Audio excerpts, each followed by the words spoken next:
your lesson. We're going to say that tonight, definitely. And we are back. Welcome to another edition of the Sports One. And we are back. We got the full crew in the house. That is what it's all about. The Yankees, out of any team in the league, are the best equipped to handle a blow like this. I think there is a higher power at play here. He's due law of averages. That dude is the ultimate scrub. It's trash. Yeah. Every person you have in there is fucking trash. Next game, you're going to see a big performance. You can see it in the end of the game, and I'm just totally stoked and excited for this. That's right, baby. And we are back. Welcome to another edition of the Sports Port. That's right. Here on a Monday. It's Barnes, it's Tony, and it's Zach on the other side of the glass again. How you gentlemen doing today? I'm doing great today, bud.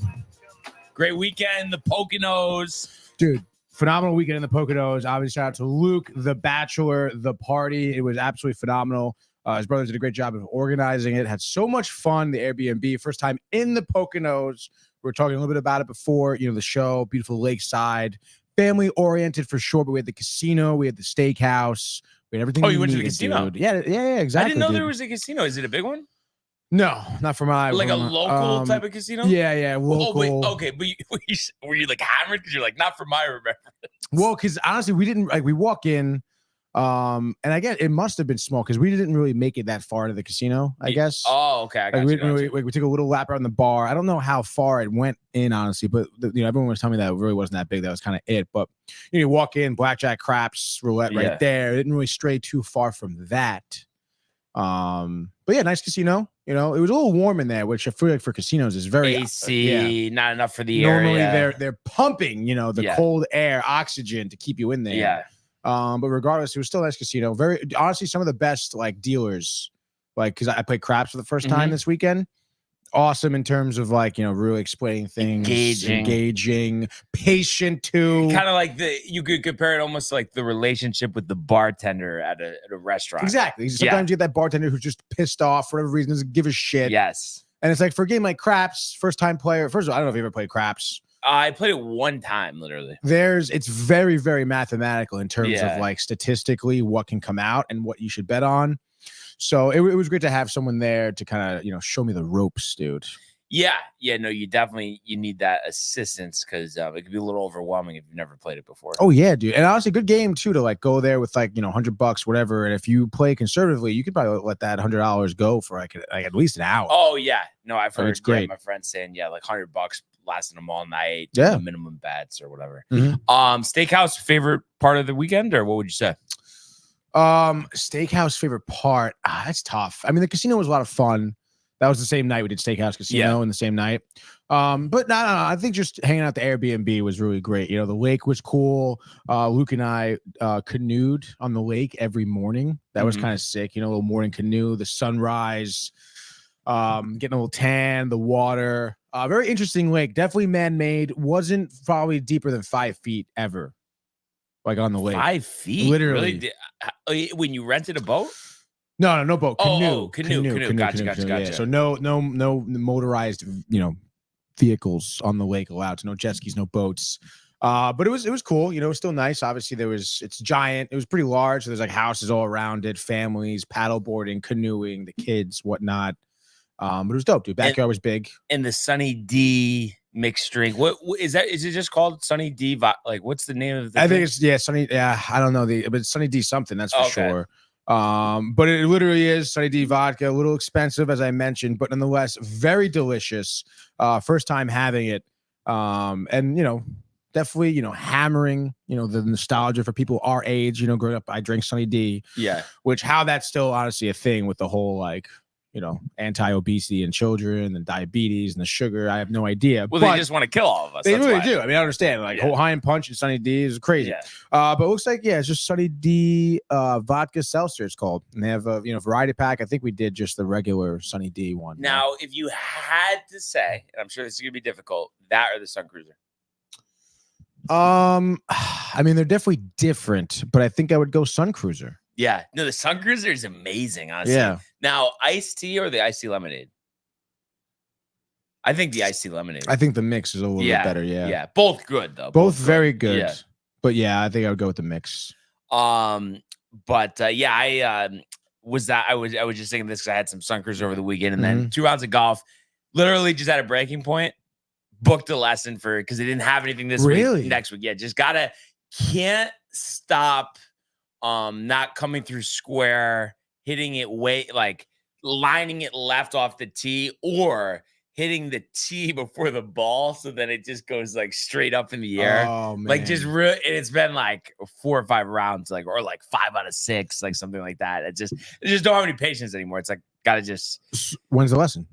So a week from tomorrow. Oh, so wow. I'll get it right before I go on vacation. But I just go. need to do it. I really just want to ask him. It's like just for something where it's like how to get myself set where I don't get out of sync, because that's a problem. And that's why this randomly happens, because I don't have enough of a routine with just swing path, stance. I know that's all out of whack, and I'm just not coming through square. Oh man, that's so tough. Yeah. Where's the lesson? Sterling. Yeah, I've done it there before. Literally set it up on the course yesterday because I was that tight. I'm like, yeah. Oh my god, that's the so back funny. 9 at least was better. And I was putting really well too, which was amazing. So I'm scrambling to bogey, even though I'm hitting it 100 yards off the tee. But my gosh, I'm having good approach shots, making putts. So I mean, at least there's that. But just crazy how that can happen. Oh man, it's a tough swamp. And then I'm just hoping today, this always happens where I never go into a tournament playing really good. It's always that I'm happen to be struggling. So today, I'm worried I'm gonna embarrass myself. That's kind of tough. You can't think like that. But it's dude, I swear to God, I just and I'm sure this has happened to you in the past. I think it's different this year. I think you've gotten the most comfortable you've ever been. But where you just you don't have any confidence going into the shot.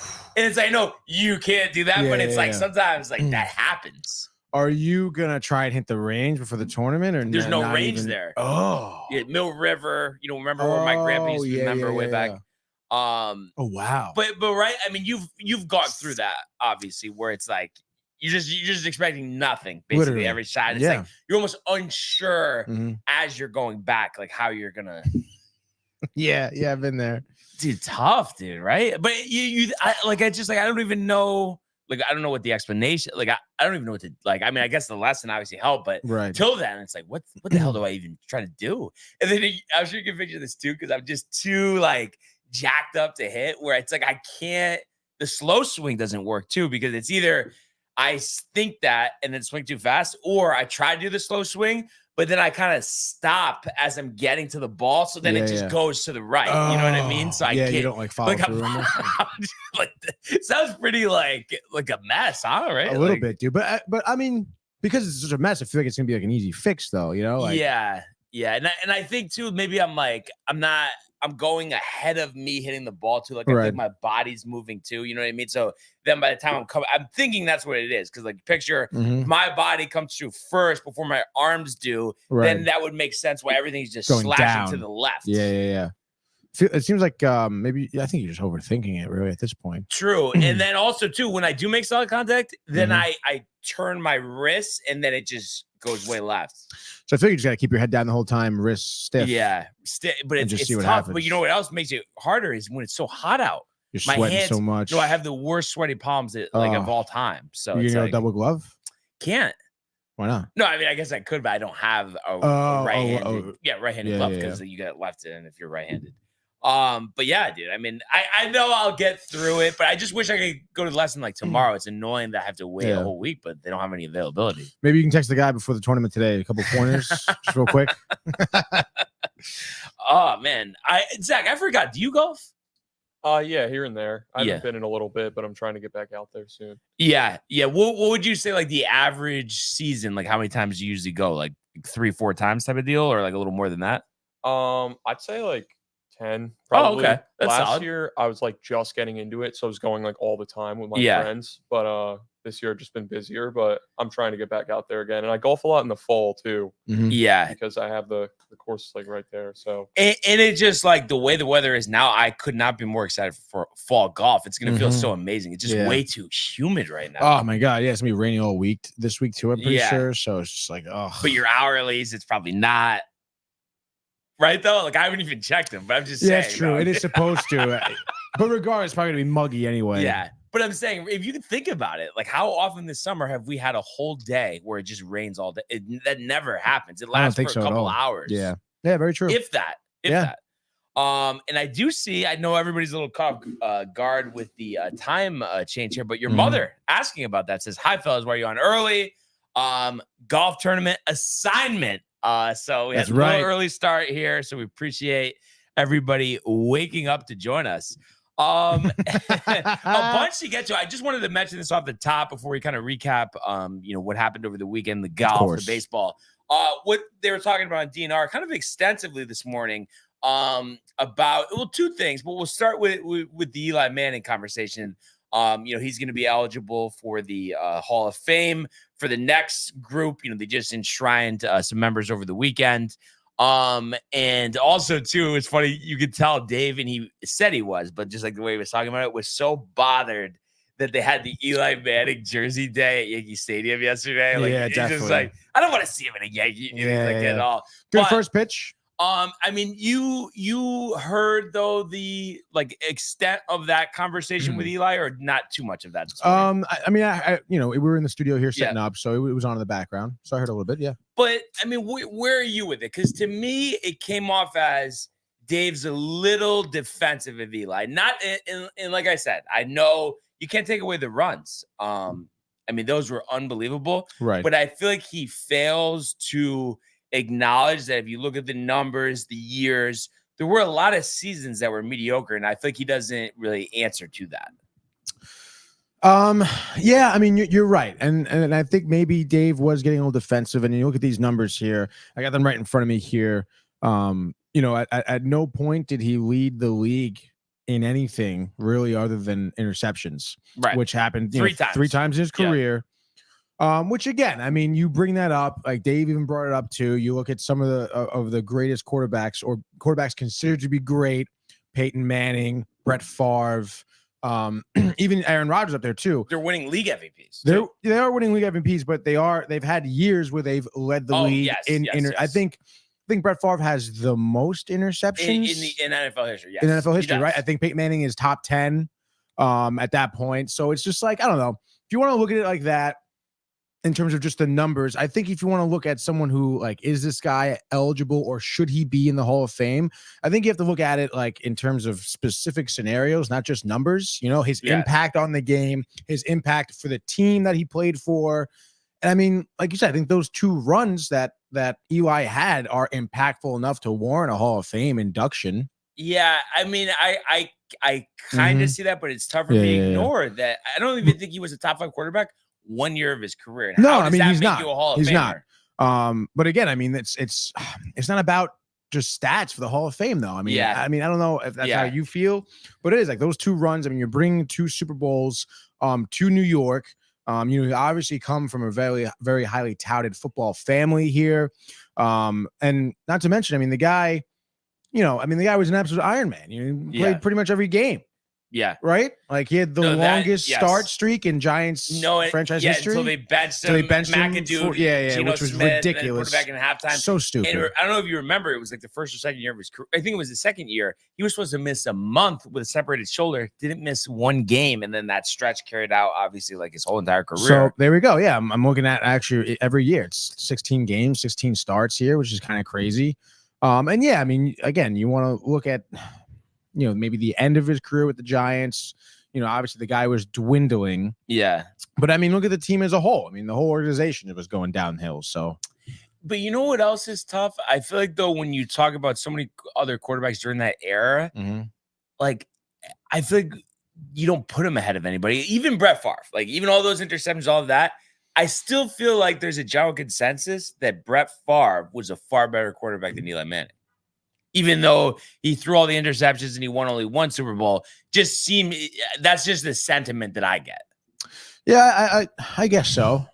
I mean, I would put them two honestly pretty close, to be honest. I don't know number wise where they land, but I would imagine in terms of career like years in the league, I would imagine they're pretty similar. I know obviously Favre was obviously more, but I would still imagine. I mean, lengthy careers, the quarterback position, one team for the most part, for Favre and everything. So I don't know. I mean, in that instance, I mean, I don't know how much weight does a Super Bowl victory have in terms of Hall of Fame?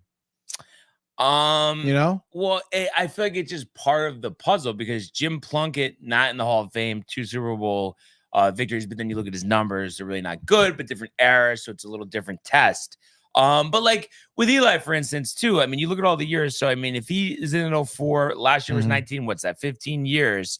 Out of the 15 years, he had 1, 2, 3, 4, 5. So 5 out of 15 years, he had a actually, no, wait, let me add that up again. 1, 2, 3, 4. Okay, 5, 6, 7. So 7. So 7 out of 15 years, he had a winning record. Again, I know that's like part of the team. So I don't know. And then to be 500 exactly, just, you know what I mean? I just feel like you look at these numbers too. I mean, there really wasn't any like banner seasons because even if he threw a lot of touchdowns, but then that would be with interceptions. He never kept the interceptions down. And then the completion percentage a couple of times was pretty good, but a lot of times it was hovering around 60. Like, that's why I just feel like even if, yes, I guess at the end of the day, he should probably be in. I don't think he's getting in the first try, and it might take a couple tries, honestly. Which is fine. And I don't know what the class is looking like or whatever. But regardless, I mean, I think he does deserve to be there. Well, just because those runs were unbelievable, but I just think, especially the 07 against the Patriots for sure. Ridiculous. But it is just but the league in interceptions that year. And then your mother says one of the best Super Bowls ever. Eli Manning was amazing, which is all true. Great Super Bowl. Remember those parties? Both of them were at my house, actually. Oh, wow. Yeah, both those years. Very fun. But I just I feel like there's really no comparison to this. I mean, I guess like Plunkett, but Plunkett was so much worse where it's like it wasn't even a conversation. Like he threw so many more interceptions. But it's just weird. Like, I don't know. I feel like most of the time, for whatever reason, it's the opposite where you have these guys that were talented, do have the numbers. You saw it with your eyes, but then for whatever reason, they only went on like 1 or 2 runs versus like the guy that wins multiple, but wasn't like highly, productive, Right. Yeah, I guess so. I mean, I don't know. I mean, I guess it really is that circumstance. I don't know the criteria they look at to vote them in and stuff. But regardless, I mean, I don't know. I mean, I still think given, I guess, Johnny Unitas, Joe Montana, Drew Brees, John Elway, Dan Marino. I mean, come on. Well, obviously, how much better he was. Oh, yeah, statistically, but how many Super Bowls did he win? Yeah, but I think that's just one of those things like everybody knows. Like he was better. And even like with Aaron Rodgers, like the numbers just pop off the page. Like, right. And you could talk to me until you're blue. Anybody could talk to me until they're blue in the face. There's no way that Aaron Rodgers isn't a better quarterback than Eli Manning. It just is. Like it's just those runs. And that's my issue, kind of. I feel like he's getting a little too much credit for that. Like it's like they were great, but it shouldn't completely wipe away what else happened. That's all. If you play in 15 years in the league, that's all.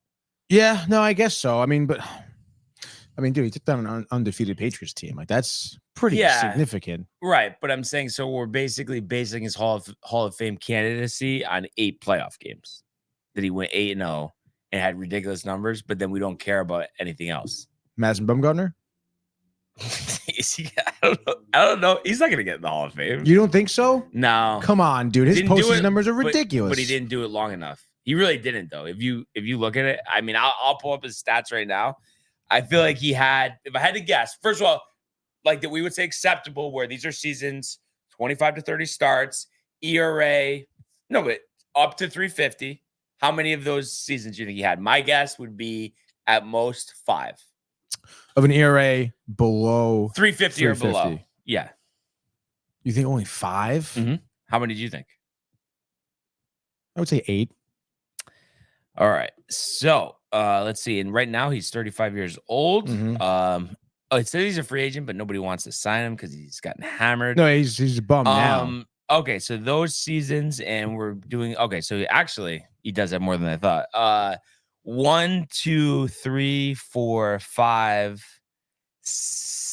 Okay, actually 6. So 6 with the start thing, because some of them. Or no, 5. Yeah, because he either So it was basically a stretch that was from 2010, which they won that first title, to 2016, and then after that, he got injured, and then wasn't the same pitcher. But those are all the title years, right? But I just think it's a short run, and then like he's won 134 games, and he has 2,070 strikeouts. I don't think that's going to get him in the Hall of Fame. No way. It's not. I mean, I guess. I think it will. I just think, multiple World Series with the Giants, like that was a ridiculous run. Baseball is different. Baseball is different though too. They are more stat oriented. No, yeah, they are, and they're super freaking petty. It seems too. Yeah. But regardless, I mean, that was a dynasty. I mean, you can't. And he was a huge part of that rotation in the postseason. Like, I think again though, that's why we have to be careful. It's like it can't all be just what happened in the postseason. Like the person's career matters. You don't just have amnesia. And I know he did have some good numbers. I was gonna say at those years, like those even regular season years weren't terrible at all. Yeah. I mean, you mentioned 2010. You had a 3 ERA. The next year, he had a 3.21 over 13 starts. 33 starts. 3.37 the next year in 2012. I mean, he has great numbers. Wait, you said there was only how many? 5? 5 seasons where he made at least 25 starts. Oh, 25 starts. Okay. And then had the ERA under 3.5. 1, 2, 3, 4, 5. Because he had a couple other ones, but then he didn't pitch the full season, or he had a 3.90 ERA in 2019. Well, he had one in 2016, right? That's 6. No, I think it's only 5. 1, so 2, 3, 4, 5. Okay, it is 6. Discredited. 6 out of 15.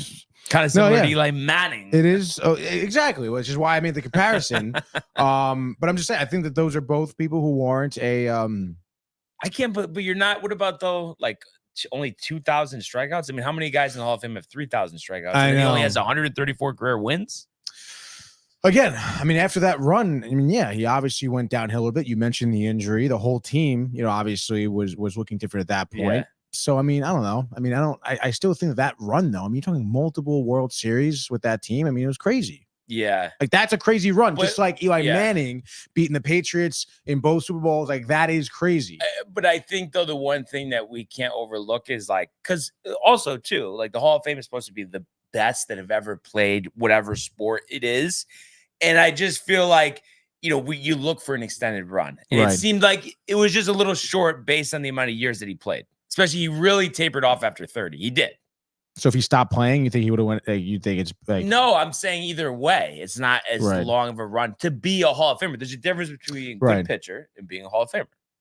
Oh yeah, no, of course. Yeah, but I mean, I don't know. I mean, I think if you want to talk about runs, I mean that whole team had a run. Yeah. But I like I said, baseball is very stat oriented. Benchmarks in the Hall of Fame. He's not getting. I was just using his his body as an example. But because of their benchmarks, they've always had those. But it's going to be a conversation, no doubt. Yeah, but I would say he's somebody who would probably last year of eligibility, Veterans Committee. He's not in the conversation early on. No way. Early on, yeah, it depends on the pool too. I don't know. It's very tough. I think it's the toughest sport to get in. Probably. Do you know when he's eligible? No. Well, he might have even pitched last year, and he didn't retire yet. Oh, he hasn't retired. No, that's right. No, he did pitch last year, but he didn't retire yet. Zach, what do you think about both situations here with Manning, Bumgarner? I think Bumgarner should go because of how dominant he was in the postseason. I know it's hard because, like you said, over a long period of time, you want to track the entire career, not just your runs. Yeah. As far as Eli goes, I think it's pretty tricky because you got to think about those 2 runs. They had some really, really good defenses, both of those runs. So you have to give credit to the entire team. I don't know. It's really, really tough with Eli because, like you said, like, he had those 2 really great stretches, but also like he had some rough patches and times where he couldn't stay healthy and things of that nature. So That one to me is a little bit more debatable. I think he will end up in the Hall of Fame eventually, but it's not going to be like first try. Like, no, and you look too of the quarterbacks that were in his era that played a long time. Nobody was close to 500. They're all well over 500. He's 500 exactly, and then it's like I think that can get lost. I mean, it's unbelievable like how he really struggled for consistency. Oh yeah, so I was looking at some of Bumgarner's postseason stats. His ERA in the World Series alone is probably a 1. Just looking at it right now because you're looking at how many postseason so you have 1, 2, 3, 4, 5 postseason starts. Or what are those are World Series starts? Oh, sorry, World Season starts. My bad. 5 World Series starts. The first one in 2010, 8 innings, no earned runs. And then the following, let's see, 2012, game 2 of the World Series against Detroit, 7 innings, no earned runs. He pitched 3 games in the World Series in 2014. Game 1, 7 innings, 1 earned run. Game 5, 9 innings, no earned runs. And then game 7 was 5 innings, no earned runs as well. So, I mean, literally on the biggest stage, this guy is lights out. Yeah. No, I mean, that's crazy. That's absolutely true. I just think, that he's going to, like, I just think he's still, though, for his entire career, didn't produce enough in the regular season, but the postseason numbers are ridiculous. Career 3.47 ERA. Yeah, but then we talked about the 15 the years, spots. 6. Yeah. I mean, the tape. So what do you think? If he retired 5 years ago? No, I just think I know it's different now with wins too, but even like strikeouts.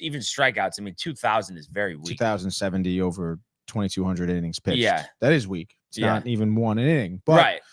I mean, again, towards the end of his career, he totally revamped his pitching style to even pitch in the league. He stopped throwing fastballs. He was throwing all off-speed stuff because his fastball was so, I guess, flat.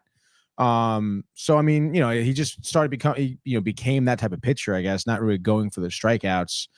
But I guess if we look at, his overview anyway, I'm curious to see what his strikeouts were like at the beginning of his career. Let's see, strikeouts per 9 innings. He had 9 strikeouts per 9 his first year, 7, 8. Yeah. No, he wasn't a strikeout guy. No, basically. I guess not. I mean, up until 2016 was his highest. He was averaging 10 for 9 innings here. And then the year before, 2015 was pretty good too with the 230. But then it was after that, like you said, injury. Yeah, couldn't throw as hard, and you're just seeing it drop every year after that. Terrible with Arizona. So bad. 5.23 ERA and 69 career starts. And I really thought he was going to have a little bit of a bounce back when he got traded to Arizona. That was a crazy time. I remember that trade too. It was ridiculous. Or no, he's a free agent. Sure about that? Yeah. Free agent. Gave him a big contract. That's why they just released him. I think it was last year or this offseason. Really? Yeah. Well, anyway, regardless, I guess we'll kind of see what happens. He should honestly just retire, though. I don't know why he's not retiring. Yeah, I mean, does he really think he's gonna get picked up by someone? It's probably just like, you know what I mean. You just don't want to go out the way he. I mean, last year he was so bad, and then he just gets released. So yeah, he's trying to salvage it, but probably won't happen. You never know. Maybe he reinvents himself. Would you pick him up for the Yankees bullpen piece postseason? I would sign him to a minor league contract and see if Matt Blake could do something with him. Yes, but if it was no like commitment, why not? Just see what happens. 35. We did get a couple more comments here. Matthew Ryan saying Mets lost a series, Yankees dominant. And then Josh B says, "Yo, fam, welcome back, Tony. Let's have a week. Yankees Thanks, good. Hashtag TCA. Hashtag Sportsport. Hashtag DTV. Hashtag. And then also, if you could give us your Baumgartner and Manning Hall of Fame take. Me and Tony were just talking about that. I would honestly love to hear his opinion. Yeah, like I'm saying, honestly, like no on both, but I say Eli over time will get in, but definitely not first ballot. I think Madison, Bumgarner, great postseason runs, but he's not a Hall of Fame pitcher. Curious to see what you think. And then he says, haha, peace sort. So he had a typo as well. And I didn't notice that, but I didn't want to put him on blast. But his hashtag was a little messed up. But what do you think he's going to say, honestly? I think he goes no on Bumgarner, yes on Manning. I think he says yes on both. Really? Yeah. Wow. Yeah. All right. But what's your final call? You say no on Bumgarner, yes on Manning? Yes, but I think Manning has to wait 5 years at least. Like he's nowhere near a first ballot, and it's very questionable based on his mediocre regular season performance, and that's it. You know? Yeah, no, I totally agree. I mean, these guys are not. We're arguing if they're getting in. Okay, they're obviously not going to be first ballot Hall of Famers here. But so Bumgarner is not getting in. I really do believe that. I think he still will. And then like, Matthew Ryan, no on both. Matthew Ryan, my guy, right there. What a freaking pessimist that kid, huh?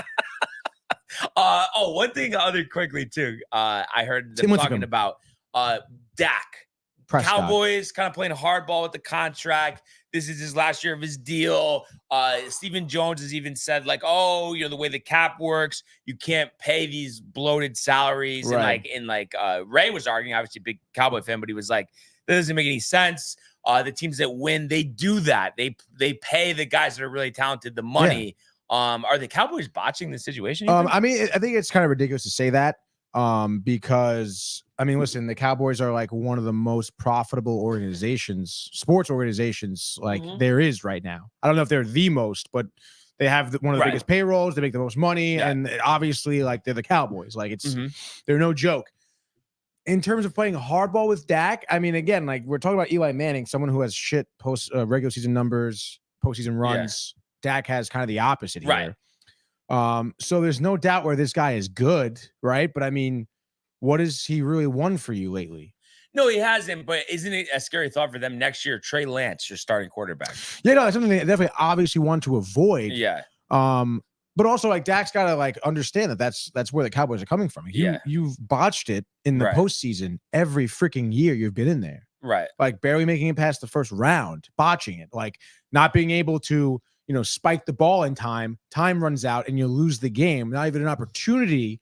Like those are things where the Cowboys go out in such like an emphatic, embarrassing way that almost constitutes like, well, is this guy like going to lead us to a Super Bowl, or is he going to have great numbers and then just botch it, you know? But haven't we seen though in football where it's like you may have a guy that it is questionable, you know, what they do in the postseason, but at the same time, because it's so hard to have talent at the quarterback position, unless you have a defined plan, a defined guy that trying to like wing it with that position doesn't work. And you have to keep a guy that you have if he's in the upper echelon of quarterback. Yeah, I mean, you have to, I mean, there's no winging it. You have to commit to something now. But it's almost like the same thing we were talking about with the New York Rangers, you know, like, yes, you could get another quarterback who may have better postseason numbers, but at the end of the day, does he really put you in a better position to get there? And he might probably not even get you exactly. Like Dak, no doubt, is going to put you in the best position to get to the postseason.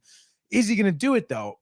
I mean, yes. Again, like you want to bring up, like I said, the argument with the Rangers. I'm arguing for the Rangers' current players. However, Dak has so many freaking opportunities that he's just kind of, you know, obviously fumbled. No pun intended. But I mean, I don't know. The injury too, I guess. Sometimes, you know, he's been injured before, I suppose. Heavy injuries, we know the ankle, whatever. I don't know. I mean, in my opinion, I if I were the Cowboys, I probably would give him whatever he wants. Yeah, because they're gonna be screwed. They are gonna be screwed if they don't re-sign him. Yeah. And it's like, I don't know, how do you really explain that? Yeah. No, exactly. Again, you could say what I said, where it's like, oh, he hasn't won a Super Bowl. But you better have a fucking good backup plan for a quarterback then. Like you have to have a guy coming in like you're already should be on the roster. Literally, exactly. You have nobody. In Trey Lance, he's already a bust. He's not going to be that guy. I can't believe he's a freaking bust, honestly. Yeah. I feel kind of bad for him too, because I feel like he kind of got into a tough situation. The injury killed him, breaking his ankle. Injury killed him, and of course, I mean, look who replaced him too. It's like literally Brock worst case scenario for him, you know? Because if Brock Purdy's not doing well, we probably know who's starting, you know? Right. So nonetheless, dude, I mean, I guess we'll see what happens, but if I'm the Cowboys, I wouldn't have much confidence in Lance. And if I'm, you know, Jerry Jones here, I'm giving Dak what he wants. What does he ask? What does he want? I mean, he probably wants to be the highest paid, which is over $50 million. So I get it. It's crazy. But if they wanted to move on from Dak, they should have brought that guy in years ago. And there's no way that they think it could be Trey Lance. If they try that, they're gonna finish like last in the division next season. I mean, it is tough because I'm sure they would have thought too, oh, Dak probably would have led us to a Super Bowl already, which is why they probably didn't have it, you know, like, oh, we're gonna have it. But you know who the highest paid quarterback in the league is right now? Oh man, they were just talking about this. They just extended Jordan Love. Oh, right. It is. He's no. But is that in effect this season or no? Oh wow. I feel like it's not, right? This is from. I think isn't this his 5th-year option this year? All right, so I'm looking up right now. This is published last update July 29th at 10:08 a.m. This is courtesy of Front Office Sports here. It says Jordan Love, Trevor Lawrence, Joe Burrow are all tied for the highest paid quarterback by average annual salary of $55 million. Okay, $55 million. So what does Dak want? 60? Or at least 56, 57, Burrow's deal is still nearly 200 less than the 10-year $450 contract for Mahomes. We know that. Green Bay's Jordan Love tied after he signed a 4-year, $220 million contract extension. Good for Jordan Love, dude. Not gonna lie, like I'm hot on the Packers. No, I know, me too. Like even after obviously last season, speaking of Dallas Cowboys too. Yeah. After last season, youngest team in the NFL. Like, oh man, they killed it, dude. No, and I just admire their organization, and just from being at the game last year, just the way that they're run and not having the owner and just being so like heavy on development, coaching, draft picks. They always have like the highest amount of guys on their roster that were drafted. Whereas other team, they've dipped their toes into free agency more as like the years have gone on, but they've always been heavy on the guys that they draft. And I think the fact that it's like Green Bay too, like the city makes it dope. It's a kind of like small town. I mean, you've been there, not much around it, right? It's very much like run for the town. It's so awesome. It's such a football game day experience. The difference with that and MetLife, oh my God. I don't even want to talk about MetLife. I can't believe they're having the World Cup there, to be honest. Yeah, it's that's such tough. a disgrace, dude. I can't really believe people are going to come here to this country for the first time and they're going to be in the Meadowlands. And I'm just thinking about this too with MetLife. Like for me, it just feels like, I don't know. Like it really, I mean, since the stadium opened almost, like where it's not like really that great of an experience there. But I don't know, is that just because the Jets suck? Or like you think it would feel better if we could score? Like obviously I know this year it should be different at Rodgers, I get it, but I'm just saying the past 10 years, right? I mean, the offense has been awful. Yeah, dude. I mean, it definitely is the team too. I mean, I grew up going there, and I grew up going in that area, obviously, too.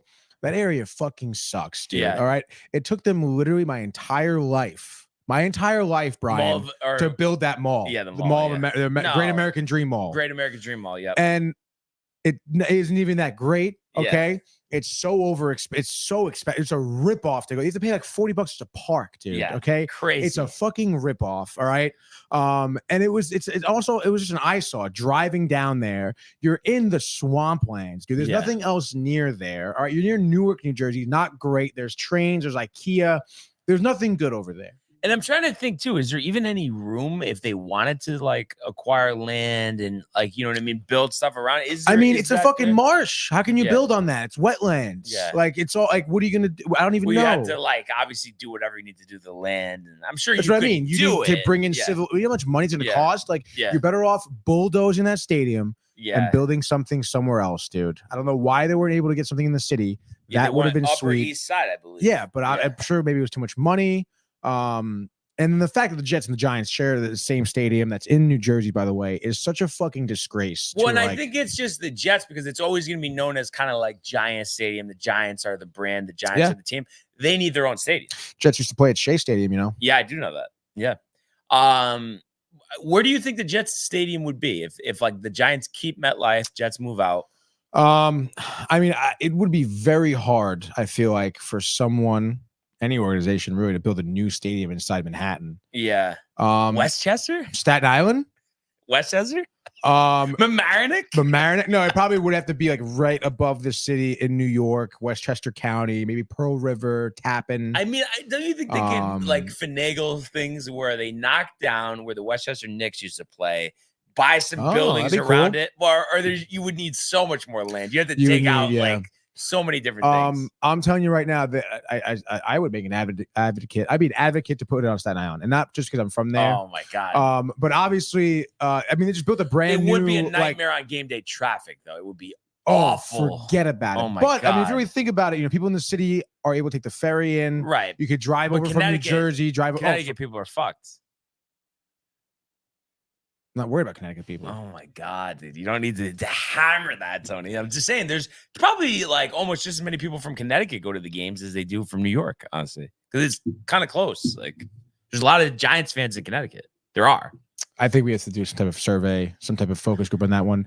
Because I feel like there'd be way more coming from the city of New Jersey than Connecticut alone. Well, maybe there is, but maybe if you compare to the amount of people that are here, the ratio of people. I don't Either know, way, Brian. it should come into consideration. No, I suppose maybe it should. And I like how honestly, I would be interested to see if there are more. I feel like a lot of people are Patriots fans, especially if you start going above Fairfield County. Well, that's the thing. Really, past Milford, pretty much. That's what I mean. I was going to say, I just appreciate how a proud, storied organization like the New York Yankees, for instance, with their transit system, they're not so like where they're sticking their nose out and they only care about New York fans. Right. They make it easy for us in Connecticut, Stanford direct train. I appreciate that. No, I mean, again, but you want to talk about a storied franchise that hasn't really moved, ever. I mean, that's the Yankees. They're able to. They've had time to build out. We're talking about new stadiums. Okay, still for the Jets. All right. So I think. But just admit the Staten Island thing's insane. Like I don't think it is because of the traffic, dude. Like that's it. There's traffic regardless. There's traffic regardless. There's traffic anywhere. God. If you put it anywhere in the city, there's gonna be ridiculous amounts of traffic. Okay. If it's you gonna don't be in the think city, it would be worse though? And honestly, it may even be worse if you go upstate. Because think about it. If you go on Staten Island, you have the ferry from Westchester. It's Westchester. No, because there's one way to get there. If you go on Staten Island, you have more than one bridge connecting from New Jersey. Westchester. You have a bridge connecting from Brooklyn. You have the Staten Island ferry connecting from Manhattan.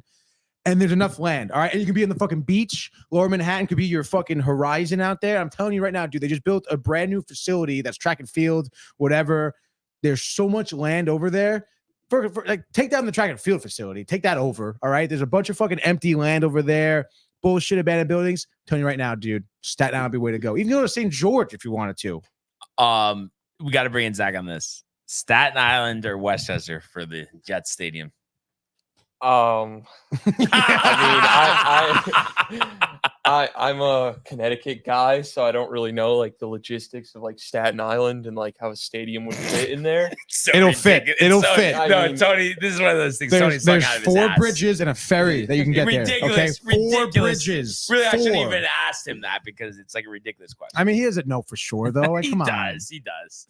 I mean, the only thing I will say, regardless of location, I think MetLife has like no character as a stadium. Oh my God. It's so boring. bad. It's so bad. It looks depressing. Yeah. And it's like, is it just that they went cheap? Is that what it is? I don't even know, to be honest. Because why would you choose to do that? I guess so. But do you think it's a split stadium thing that it can't have too much of either team in it because it's for both? No. I think that definitely is what it is. And I don't know. I have a feeling because maybe they got dicked a little bit from the city in terms of not going there. They almost like spited the city by going to New Jersey. Because again, I mean, they're 2 New York teams. Like they shouldn't be in New Jersey. I can understand if it's like outside of the city, or if you're Dallas, you play in whatever. If you're LA, you play in Anaheim. That's fine. But at least it's the same state, Whereas we're not even in the same state, and it's like I don't know. Like Zach said, it's just not a good stadium. It's not. Like it's not. There's nothing special. Yeah. It doesn't look nice. And it's not geared towards any team because 2 teams play there, which is again for a market like New York, for 2 franchises like the Giants and the Jets too. Like there's no reason why they have to share a stadium. You know what's crazy too? You think about it. I could be wrong, but I think it was like 35 years or something that the other one was around before they leveled it. Mm-hmm. Like we're already on 15 here. So it really wouldn't be that crazy if we see them in our lifetime knock down that stadium, even though it's like, it's not that old. That's the thing. But I don't think they will. I think the Giants will stay there if I had to guess, at least. Yeah. I don't know the specifics in terms of like, the stadium, who the can, lease. the lease, whatever. But regardless, I mean, they got to move. So we did get a bunch of comments here. So before we get to the golf, we'll start with those. Josh B says yes to both, neither first ballot, like Mad Bum in his last years of eligibility. Eli after a few years. There are guys currently in the MLB Hall of Fame that Mad Bum belongs in over. And just out of curiosity, because I'm not really good, especially with like the history before I started watching. So hey, I'm just curious who he's referring to there. If you could kind of give us a couple guys you're thinking of. Mm-hmm. And then your mother says, by the way, Anthony has a picture of that Super Bowl. the amazing catch. Yes. And then Matthew Ryan also says, look like Zach Wilson. You can't wing the quarterback position. It's up there, that picture, the Great Escape. Oh, Eli wow. Manning. Yeah, that was ridiculous. Tremendous, obviously. dude. Look at that photo. It's so crazy how he did not get sacked. That was unbelievable. Matthew says, let's go. Tony, were you hammered? MetLife sucks. Jets suck. Giants suck. Josh B says, aqueduct? What does that mean? Is that like a the place? aqueduct? Yeah, what's the aqueduct? I guess it's an area. I don't know exactly where it is, but it's I believe it's within the confines of the city. I think they have they have something there right now. I'm not really sure. The aqueduct, because that's the racetrack. I don't know if they have the casino there. Oh, okay. So maybe he's saying that would be the spot. Yeah, I guess so. I don't know how much digging they're gonna go over there, though. I think that's where the mob used to like dump a bunch of bodies. Yeah, I don't think you want to go over there. Your mother says the racetrack. Matthew says, "Oh, so is it going to Westchester?" And then Matthew Ryan back to Zach Wilson saying, "Let's go Jets! First season after the disaster of Zach Wilson era. Can't wait to get the stench of Zach Wilson off the field." Which is, I agree again. Me and Matthew Ryan, very common sentiments this morning. Josh B saying, would be Long Island Railroad. Yeah, it's mostly garbage dumps on Staten Island. So what did he say? He said, that's what he said. He said, yeah, it's mostly garbage dumps on Staten Island. That's the most aggressive that Josh B has ever come out to. So, I'm surprised at him, honestly, because first of all, that's just false. All right. There's no more garbage dump on Staten Island. All right. Everyone knows that. All right. And you know what, dude? Because there was a dump, that land, very fertile. Okay. Fertile, Brian. Extremely fertile. Extremely fertile, dude. Long Island. No way, dude. First of all, it was about traffic. This is an island. There's one way to get on. There's one road that goes on to Long Island. You want to build one there and talk about traffic to me? And then your mother says Staten Island hands down, plus the fans would like it as closer to the city. City they used to play at Shea. Thank you. And then Josh B says they built the mall. And then Matthew Ryan says, Tony, you're not a true Jet fan. He's a Zach Wilson fan. And then your mother says racetrack, with my earlier comment, which I just did. But yeah, the whole Staten Island thing is ridiculous. I get it. How is that ridiculous? It's just inconvenient. That's for it. Who? Nobody wants to take the ferry to go to the game, Tony. I would. That's fucking gorgeous. I'm on Staten Island. I take the ferry to Manhattan and back just to go to the game. Oh my God. I can't wait till the relocation plans come out. Honestly, I really can't. I think we should be in charge of it, because obviously nobody's on this. Yeah. Right? Like, how are they not already talking about it? I don't know. Ridiculous. But moving along here, they gotta go to a fucking training facility in East. I pass by that training facility too every time. It's disgusting. Football around the corner. More preseason games this week. I think starting Thursday. Dude, it's like 5 weeks away. We get the regular season, right? 4. Yeah. Let's freaking go. But for now, we have the golf, and we have Scottie Scheffler here. Winning the gold medal. That's right. A 62 yesterday Unbelievable. in Paris. So an unbelievable 4 days for Scottie. 67, 69, 67, 62. What a year he's had. All the big tournaments he's won. The Players, the Masters, and now he wins an Olympic gold medal. Tommy Fleetwood winning the silver medal here. So he was happy about that. One shot clear. Scheffler was a Fleetwood. Fleetwood's week looked like 67, 64, 69, 66. Hideki Matsuyama has to settle for bronze. He goes 63, 68, 71, 65. So he picks up the bronze. And then the collapse, Tony, of Jon Rahm had a 4-shot lead going on to the back 9. I think we were saying he was 5 over his last 8 holes. Pretty shocking for Rahm to collapse like that. Yeah, I would say so. I guess I'm not totally surprised, I guess, though. We've been talking about, Jon Rahm specifically a lot. Obviously, golfing there for Spain. But I was definitely surprised to see him at the leaderboard, on top of the leaderboard. Yeah, exactly, from Rahm. And I guess just that last day, that 70, I don't know if it was the pressure, the combination of seeing also Scottie probably just like zooming through the leaderboard. I feel like, I want to say Scottie was tied for 5th going into the final round. Yeah. Yep. And literally flip-flop with Jon Rahm, which is kind of funny. But I mean, I don't know. I feel like Rahm, how often has he played golf where he's like leading and there's a lot of pressure and stuff like that this year? I guess I'm not surprised at the collapse. I wasn't rooting for him. He did just win on Live, though, and you thought now he's going to start kind of making his run, back towards the top. Had that good performance at the Open, so I was surprised by that. But maybe the pressure for his country. I think he's very proud of his Spanish heritage. And He is. unfortunately, you know, he has to settle for a tie for 5th with Rory McIlroy of all people. Victor Perez finishes the Italian one shot. One shot out of the medal there at 16 under par. And then you had Day and Neiman and Dietrich and Xander all tying for 9th, so sneaking in that top 10. Finally, a strong performance from Wyndham Clark, 11 under, has to settle for tied for 14th. And like I always like to do, you know, thinking of the last place finishers here, how about Matthew Fitzpatrick withdrawing, as well as Pachara Kangawamai. I swear to God, that's the craziest name I've ever seen. But Matthew Pavone finishing 58th, last place here, plus 13, 71, 75, 77, 74. So leg golf national, not easy for everybody, but for Scottie Scheffler it is. And really, you know, just adds another great achievement to this season. And the job's not over, Tony. We have the FedEx Cup playoffs starting not this week, but next week. So a chance to add a tour championship to an already outstanding year. Yeah, dude, super pumped that Scottie won too. I mean, you know, that round 4 was absolutely crazy. I really didn't think he was going to win. No. Especially with the way other golfers were playing. Honestly, I thought Rory impressed me a lot. Xander, I think did he par round 4? He had like a 70, I think. Xander? Maybe? Yeah. I think he finished outside the top 10 or maybe tied for 9th or something, but he had a rough final round.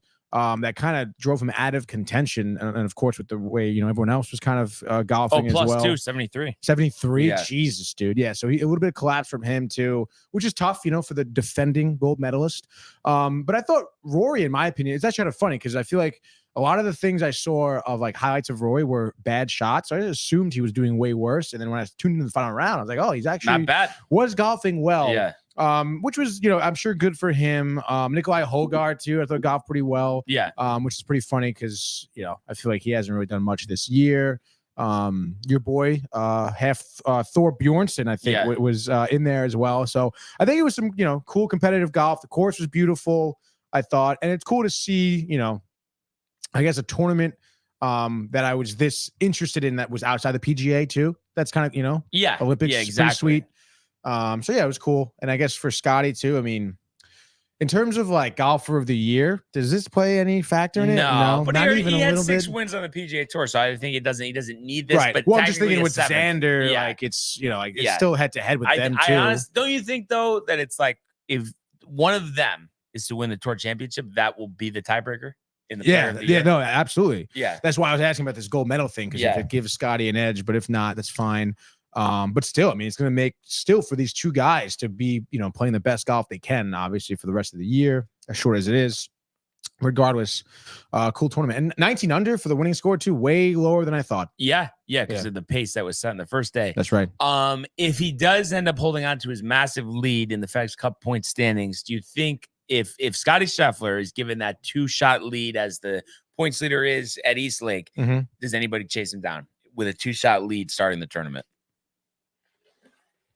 I mean, a 2-shot lead to start. I mean, yeah, it's possible. Yeah. You know?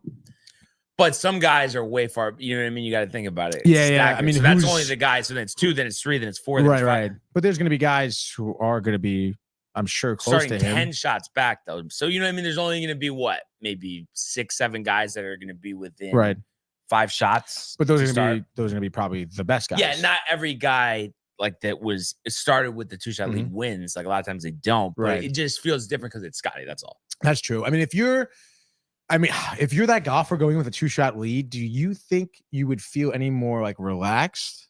But see, that's when you play back. Exactly, right? So you have to be on top of your game. Yeah, you really gotta be. But like, do you want to be relaxed? Yeah. Do you want to feel like no pressure so you can play your best game? Or do you want to feel the pressure so you feel like you have to keep going at your best, you know, pace? So you're saying he should just take a gummy, just relax? Yeah, I think so. I mean, it's Scottie. He's got iron in his blood there, iron in the veins there. So I think he'll be fine, dude. But it's funny, just because it's like not a major and he's won it 3 times before. I could see Rory adding a 4th tour championship to his trophy case. It's possible. Where do you think he's going to start in terms of? I mean, I think he's like 3rd or 4th in the FedEx Cup today, so he'll be 4 shots back, 3 shots back. So, and he's come way further. I think last year when he won, he was way further back than that. So, really? somebody collapsed. I forgot who it was. That's very interesting that they kind of had that staggered start. Yeah, they just wanted the winner of the Tour Championship to win it, which I kind of get, but at the same time, I think golf is not a sport that should have a staggered start. No, I don't think so. So interesting stuff, but I think it was a successful Olympic golf competition, especially because America, baby. I mean, in modern day, I mean, we've just seen it 1620. This was the third edition of it, so we don't see it often, which makes it more interesting. So congratulations to Scottie. Last event of the regular season, Wyndham, Tony, Greensboro, North Carolina, will start on Thursday. Preview coming Wednesday. And these are all guys jockeying for position to get into that top 70. But just looking quickly here, what do they got here? 7 guys. So the top 7 golfers by World Golf Rank in this tournament right now: Harman, McIntyre, Im, Bradley, Young, Bahatia, and Lowry. So definitely some good golfers here. So it'll be interesting to see how they perform. And like I said, we'll talk about that on Wednesday. Oh, yeah. But let's go now to the world of Major League Baseball. Bam.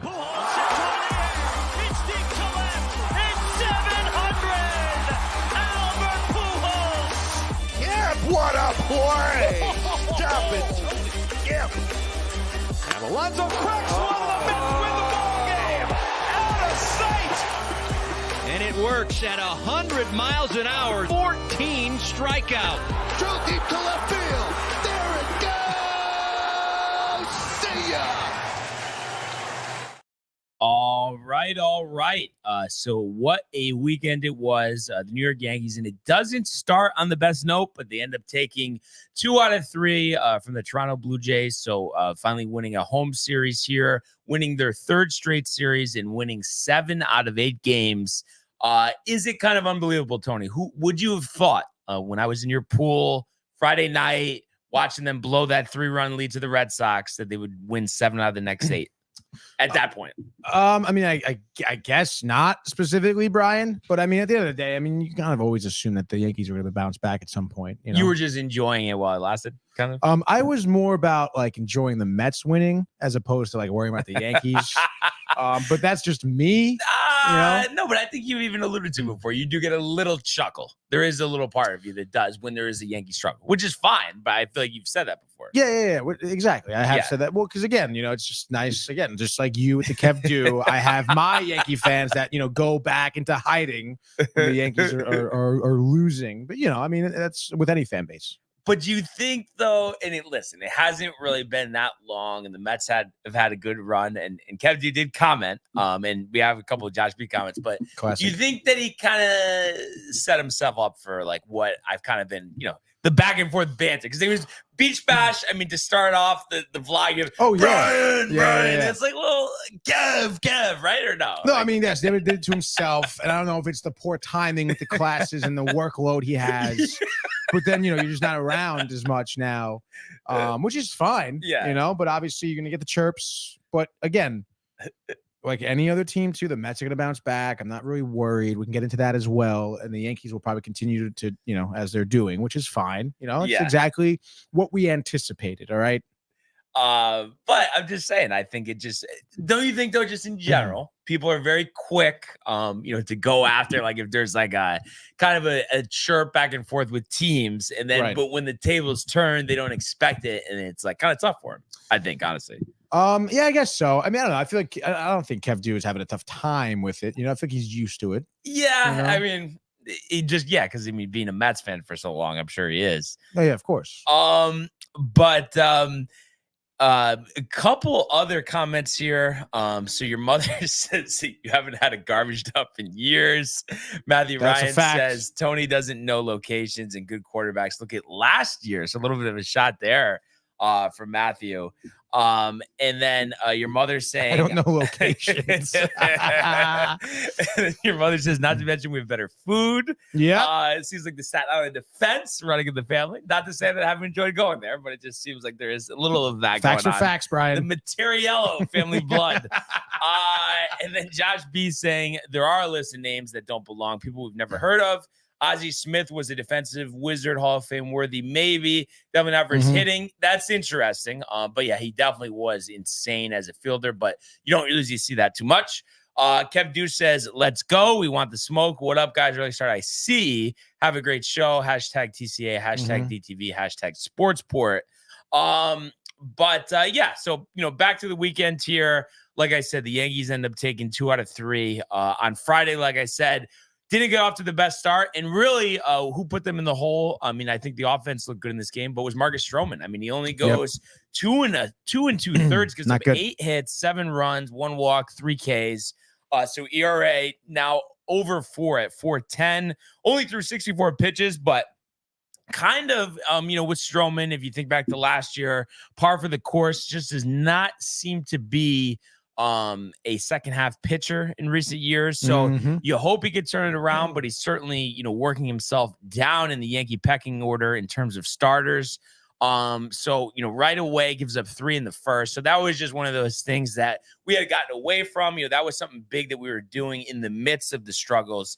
But he right away gives up the runs. Fortunately, Aaron Judge did hit a home run, 477 feet. So an absolute bomb. And it just seems so often early in games, we're seeing Soto get on, whether it's a hit, whether it's a walk, and then Judge drive him in. It seems like that's working very well. So that's right.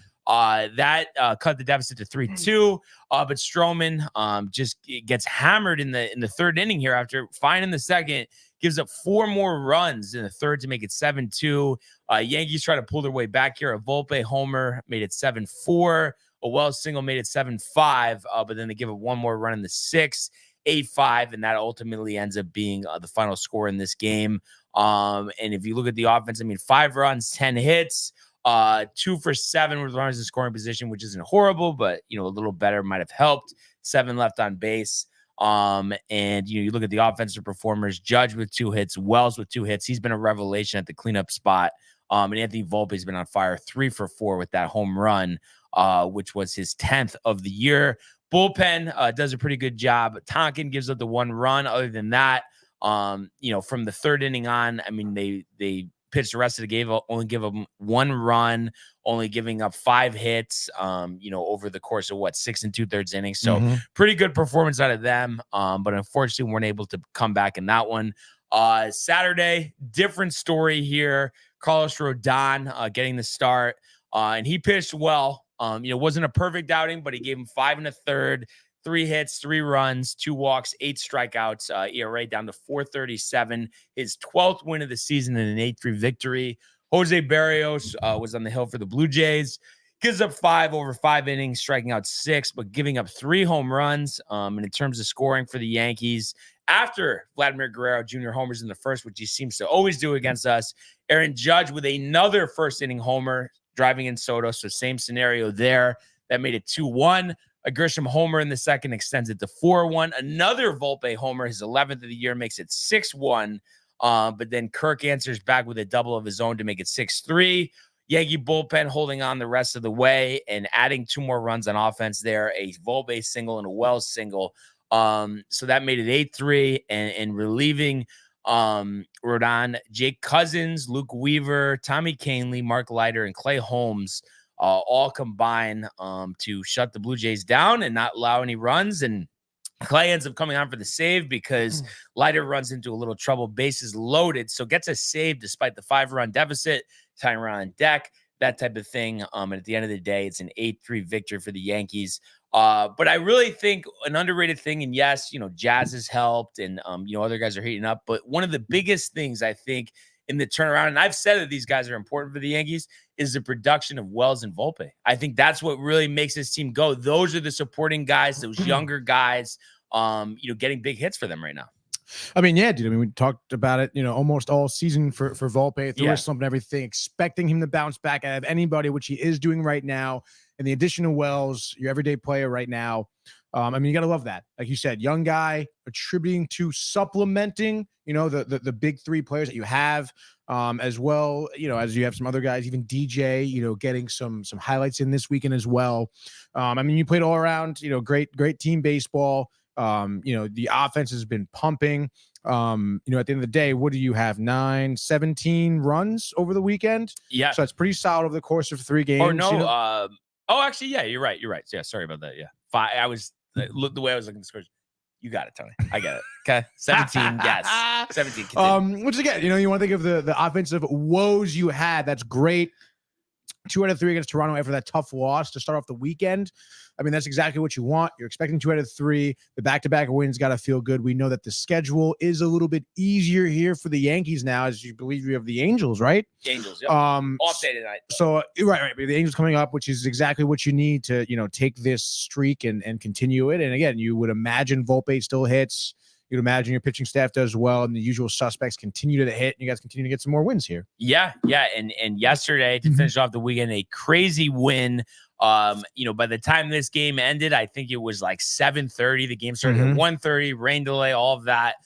Garrett Cole, struggled early, giving up 2 runs in the second inning here, but ends up going 5 2/3, 6 hits, those 2 runs, no walks, 4 strikeouts. Gets to no decision, but a positive performance out of him. 91 pitches, really worked through it. I think he didn't have his breaking stuff early, but kind of got more comfortable as the game gone on. And I know I've mentioned this many times before, but watching this whole game yesterday, Joe Girardi did such a good job in the booth, breaking everything down. The analysis really is one of the best color analysts I think the Yankees have ever had. On the Yes Network over the years. Obviously, Paul O'Neill up there as well, and Cone. But Girardi, really, really appreciate what he brings to the broadcast. So after giving up those 2 runs, Yankee offense struggles early in this one. I thought they would do better off Rodriguez, but he actually shut them out over 4 2/3 innings before they went to the bullpen. But fortunately, 6th inning, Grisham, RBI ground out, made it 2-1. And this was after, Tony, and this is what you love about having Jazz on the team. They do a double steal. I mean, how many times over the past 10 years have the Yankees done a double steal? 3 times. Having that speed on the bases at the same time, vital. So you score 2 runs, not even getting a hit. It's a Grisham ground out, a LeMahieu sac fly, tie game at 2. And then 7th inning, Juan Soto, opposite field home run, just over the fence, hits the padding, goes over. So gives you that 3-2 lead. You see the rain clouds coming. You're hoping to get through it. But unfortunately, Tommy Kahnle gets into a little bit of trouble here. And you got the bases loaded with 1 out. They go to Clay Holmes, almost gives up a grand slam, would have completely ruined the weekend. Fortunately, Judge catching it at the track, and then, making the throw in. They get the last out of that inning, hold the Blue Jays in check in the 9th. And then the 10th inning, Grisham's up. He bunts, so gets Volpe to 3rd. LeMahieu, they go 5 infielders, bring the infield in. I think it was like the first or second pitch of the at-bat. Liner right up the middle, walk-off win. Yankees win 4-3. 3rd straight extra inning win after losing 6 straight in extra innings. So that was big. 6 straight in extras, really? They had lost 6 straight in extras before they won their last 3 in extras. Jeez. Yeah. Which it does make sense. They had definitely struggled in extra innings. And I don't know if you saw this, but what actually set up that inning where they had the bases loaded, Kirk almost hits the grand slam. So you have Judge playing left yesterday, which he doesn't normally do. Okay. Little miscommunication with Grisham in center. They almost run into each other on an easy pop-up. Grisham drops it. They get a double. That run scored to tie the game. Wow. And then the tarp came out after they got out of that inning. So then they couldn't use Clay Holmes after that. And it was just a complete mess. But fortunately, they hang on. And Mark Leiter has made quite the impact coming over from Chicago. He got the win.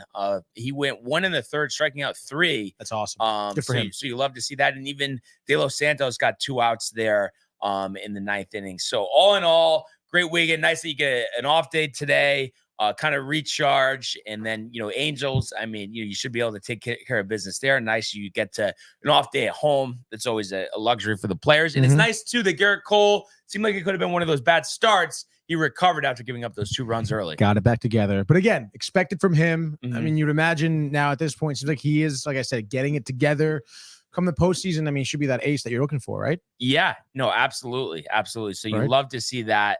And I'm sure like Dan Grassa probably got all excited after giving up the 2 runs. And it's like, come on, settle down. He's fine. He's working through it, Dan. It's going to be okay. He was off today, I guess, huh? He was off today, yes. So, but I'm just saying, I was just thinking of him, like what he would say in respect to that. Given like any typical weekday, how often do you think about him? I would say like this morning when I was listening to the Fan on the way back from Mohegan, because you don't get 98.7 up there. You know, it's too far north. Joe Beningo filling in, big Mets fan, did the same thing about, you got to be happy with the trajectory of the organization, talking about Soto. And that instantly, of course, reminded me of Dan Grassa. So I would say just anytime like I kind of get annoyed by something that a Mets fan says, Dan Grassa is the first person I think of, because he is the absolute poster boy for that. So multiple, like over under 4.5 times you're thinking about him. A day? A day. No, it would just be one time. I mean, you already thought about him twice today, though. This is just one of those things where it's just like you get a little too into it, honestly. Just saying, think about him now, think about this morning. No, I don't know. I give you guys credit, I guess, for being so patient with Cohen at the end of the day. I don't know why that's not talked about more. It seems like everybody's okay with it. Like, I don't know. I would think you would be more outraged, more disappointed. I mean, let's be real. I mean, you guys have waited long enough for this organization to turn around. And I think you guys are displaying extreme patience here. I mean, come on, we had this conversation before. Whereas, like Cohen, I mean, yes, obviously the result that you want, which is winning the World Series, obviously hasn't happened yet. And it feels like you're not that close either. Right now, no way. I mean, it doesn't feel like we're that far away, though. Really, though? Like, what are you? So, I think the guys you have now, who's part of that? Who are the building blocks that are on the roster now? So again, we talked about it a little bit last week. Lindor, Nimmo, Phil Alonso ends up sticking around. He'll be there. But you think he's going to stick around? And is that the right thing? You're going to tap all that money. I mean, it seems like he isn't sticking around now. But I think for them, and obviously I don't think it's realistic, but I think he's their backup plan. If they can't get Soto, then they're going to resign. There is no way they're going to let him walk now. You really think so? Yeah, dude, they're going to resign him. Why wouldn't they have traded him then? Just because they think they might make the playoffs. They want to see if he does well, and then if he does well, then they'll resign him. But if he struggles, then they're not going to resign him. That's kind of my thought. I don't that's think so stupid then. But I'm taking a guess there. I don't know that. For sure. I mean, I guess neither of us do. But I'm under the assumption he is going to be re-signed. Yep. So that's where I'm operating right now. Obviously, we know the young guys, Vientos, Alvarez, those 5 guys right there. McNeil, I'm kind of on the fence about, to be honest. But regardless, you have him anyway, so he's going to be part of the team. I think you have him for the next 2 years at least. But McNeil and 2027. I don't know. Listen, McNeil obviously coming along in terms of since he's been back, All-Star break. He is still for me. I mean, I don't know. I think he's tremendous defensively. I think he's a phenomenal infielder. He's great at second base. Even with the chemistry problem between him and Lindor, if it's squash, it's squash. Regardless, they are a great middle infield right there. Not for nothing, like McNeil, we've thrown him out in right field, and he's made some great catches. And certainly improved from last year when he first started going out to the outfield. So I love him defensively. If he hits for contact, he's been recently. I mean, I'm all about it. He's got a good attitude so far, so we'll stick him in there. So you have 6 guys to build around in terms of the lineup. In my opinion, for the Mets to be World Series ready, you got to address the pitching situation. It's bullpen and rotation for me from them. I feel like almost in the rotation, like nobody other than obviously Sega when he comes back, no one's part of the future. So that's a problem. That's a huge problem. How could you be that close? Like clearly, I mean, you need 4 starters. I mean, that's a lot. Yeah, but it's better than needing 4 starters and a couple bats. You don't need 4 starters. You need. But I feel with the bats too. Lindor, yes. Vientos, yes. Alvarez, yes, but then I don't know about Alonso coming back though. So that's Alonso, all those 3 guys. Out of those 6 guys, I would say Alonso's my biggest question mark. I mean, Nimmo's not great. Like he's not that good. That's a bad contract, honestly. Like not to say that he's a terrible player, but he's not worth the money that he got in that contract. I mean, I don't know. I think so. I mean, what you think he's having a great season like he's Lindor? I think that in big moments he shows up. I think he's a very good hitter, and he is a tremendous outfielder as well. Again, you want to talk about another guy who, in my opinion, when he first started playing the outfield for the Mets, like absolutely sucked. I couldn't really track anything down. I think he's come leaps and bounds since then, and he does, I think, continue to improve. Yes, has his slumps like anyone else. But I don't know. He's got speed. Like he's got the right baseball IQ, I think, too. You don't see him having any like mental lapses ever in the field or even around the bags either.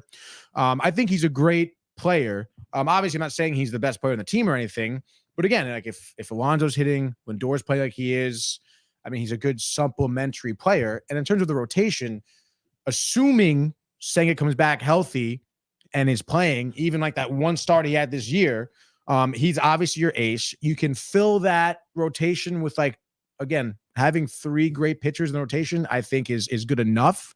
I think you can work with that, especially with, again, knowing the couple guys that we have now. And then you got to address the bullpen, obviously, too.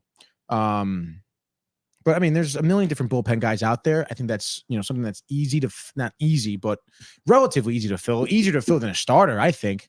So I don't know. I think the Mets aren't too far off from being a postseason competitive team like that. And you want to bring the conversation back to Cohen. I don't know. I mean, I understand. Yes, I think that we've been more than patient with him. Being obviously a first-time owner.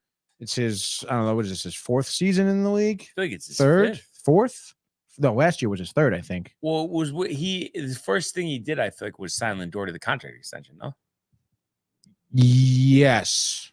Let's see. When? So I think it was 2021. Oh, really? Yeah.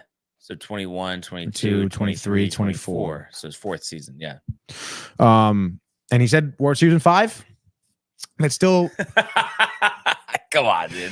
And then, come on. And Nimmo, too, worst OPS of his career, and he's got 6 years at $20.5 million left. That's not a good contract. 235 with 16 homers. $20 million a year, though, considering the rest of the league. $20 million? That's a good investment of $20 million? And he's having an off year? Yeah, he's not, but I'm saying what he's gonna do, you could pay someone like the major league minimum, and he's gonna produce like that. You think so? I mean, his numbers don't pop off the page. Obviously this year, yeah, like the rest of the team off to a bad start. I don't know, career 265 hitter after, again, like, I mean, he kind of went through it a little bit, like at the early part of his career, I feel. I don't know, obviously has had better years coming off of, I mean, I think last year he probably batted around 280, I want to say. 274, 24 homer, 60 RBIs. That's good production, but this year isn't. Well, when did they sign him?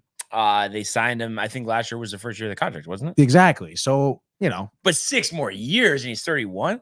I know. I mean, he's going to finish his career as a Met. Yeah. Is he going to be great? I don't know. But regardless, he's a speedy guy. He stays healthy for the most part, too. I mean, you can't knock that. Last 2 seasons, he played 150 games. But the 3 years before that, he was, or I guess 2 years because COVID, he was fine, but he was injured. Yeah, but I'm saying, like, again, like, other than that, I mean, he's remained healthy for you. I think he earned that contract. And again, at $20 million a year, I don't think that's crazy, dude. Yeah, but I don't know if, like, I would look at him and say, like, oh, he's going to be part of a championship team. I don't think he's anything special. And I just think you could use that $20 million elsewhere better. I mean, I guess, but I mean, at the end of the day, like, what other left fielder or outfielder, I guess? I mean, I would think it just simply as when Mauricio is healthy. Like, it would be better to have him play in the outfield instead of him. I guess maybe. I think Mauricio is a big toss up now with that injury. You think? Blowing your knee out? Yeah, I mean, you can't guarantee it, but I mean, did you see that injury? The injury, it wasn't even a contact. It was just running. It was on the bag. No, that's not great, dude. That's tough. And that's, talk about like a setback for him. I mean, it sucks. Like I should have been starting, getting some major league starts this year. Right. Obviously, like I said, huge setback for him. But nonetheless, I don't know. I like Nimmo. Maybe I'm a little biased because he's been with the Mets organization forever. Sounds familiar. No, because we always talking about like letting the guys go. Letting the guys go, yeah. Which is, I mean, it is tough. Again, like you've seen this guy. I've watched him, like I said, improve as a Met player, have fans fall in love with him. The whole story, growing up on the farm, the mother played catch with him, dreams, major league. This is it. Tremendous story. How often does Gary Cohen mention that, honestly?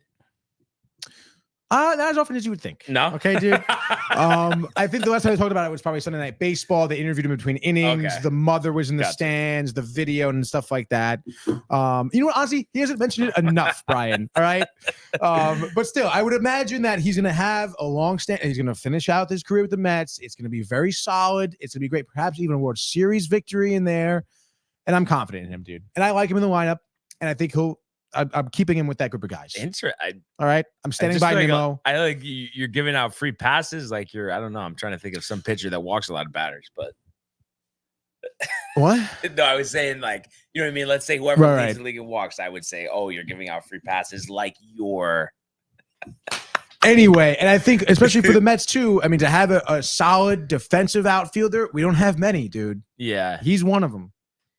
Yeah, I mean, if I guess if you're okay with it, I would like them to have a better arm, but then again, who has a good arm in our outfield? Really, nobody. But see, why are you tempering though? Like, you should only want the best. And I just feel like with Nimmo, it's like you're settling. Like, you know, you could get better than that. Oh yeah, Juan Soto next year. Let's go. That's the best. That's not happening. You just said I should want the best. Delusions, Tony. Anyway, the weekend, what happened? I mean, the easy opponent there. I mean, road trip. First of all, who was on the call? Because did Cohen make the trip? I didn't know. Like sometimes, like Yankees West Coast trips. He was on the call for SNY. Yeah, it was just like the normal, the three of them. Him and Ron. I don't think Keith rather was there. Okay, gotcha. But then again, I could be wrong. I didn't get a ton of audio in on these games I was watching. I think it would have been interesting to see what he would have said about this weekend. And Keith probably would have been a little like downtrodden, a little frustrated. Oh, he would have been tight. Yeah, probably. Like, I'm flying across the country to see this. No, literally, he goes, this is not good. Yeah, they can't be playing ball like this. But obviously, tough loss of the series here. Kind of the opposite of what the Yankees did in terms of starting off good, and then tapering obviously on the stretch of the weekend. You want to look at the first game, Friday, the 5-1 victory. Blackburn first start, honestly, as a Met here, and does very well, to be honest. 6 innings, 6 hits, 1 earned run, 6 Ks, 2 walks. I think fastball was touching 97, I think, actually. That's insane. Are you sure? I could be wrong. I could be thinking of somebody else, but I'm pretty sure I looked at it over the weekend. I was like, wait a minute. Like his obviously 95 for the most part, but let's see here. Oh, wait, no, it's Anderson. Let's get Paul. Cutter, changeup, Cutter. Maybe I'm thinking of someone else. Who the hell would I be thinking of, though? 4-seamer at 94. Maybe I'm thinking of someone else. Yeah, dude, I was like, Paul Blackburn does not throw 97. But then again, Luke Weaver never threw 97, and somehow he's thrown 97. Well, regardless, he pitched pretty well, better than I thought he was gonna. And if you want to get through, some of this scoring here, believe it or not, the Mets did start off first here. Against Tyler Anderson, top of the second here. Iglesias starts off inning leading double there. Alvarez, who's been absolutely struggling, terrible. Killing my fantasy team. Killing mine, too. Unbelievable. But it's an RBI single here. Change up by Anderson that just wasn't fooling anybody over the middle, ropes it to left field, scores the first run, 1-0. Anderson settles down a little bit after that. Blackburn does give up a run here. In the bottom of the second, yes, it was. He does hit Neto, hits him with, I think he was trying to throw a slider that just like bit too much in the back end. Hit him, I think, in like the foot or something. The classic off the toe, But they did bring a run in there. And then Adele singles just like that. At that point, he does get out of I think he strikes out Luis Guillorme, dude, the former Met great there. And then top of the third here, Alonso does answer with a 2-run dinger of himself. Who's on base there? Brendan Nimmo. Great job there getting on base. But Alonso. The great Nimmo. That's going to be a new thing now. Where's Yanni? Where is Yanni, dude? I guess you can't really make fun of Lindor for that anymore. Anyway. He's kind of tapered off, though, recently, no? A little bit. I mean, I guess, but again, like, what is? But he's your guy. Did you want to go 3 for 4 every night? I'm just saying, dude. Tony, it was 2 months of phenomenal baseball. Still one of the best shortstops in the league. You're beaten down, and you give these guys so much of a break. I really do. I'm surprised you don't bring the hammer down. Is Lindor not one of the best shortstops in the league? You can't tell me he's not one of the best shortstops in the league. I mean, I guess my problem is I would need to see the shortstop list in front of me. But Bobby Witt plays shortstop, doesn't he? Yeah. So I'm just thinking of guys that are ahead of him. Josh B. 10 minutes of Bobby Witt Jr., please. No, I do want to kind of look at the list. Yeah, go ahead, look at the list. I'll keep going here. Yeah, so at this point, it's 3-1 Mets right now. So they're kind of cruising along again. Blackburn, bottom of the fifth, even 3 up, 3 down, inducing double plays. Still striking out too. Guillorme strikes out again, who's having a terrible year. That 4-seamer was painting the corners, for the most part, only 2 walks.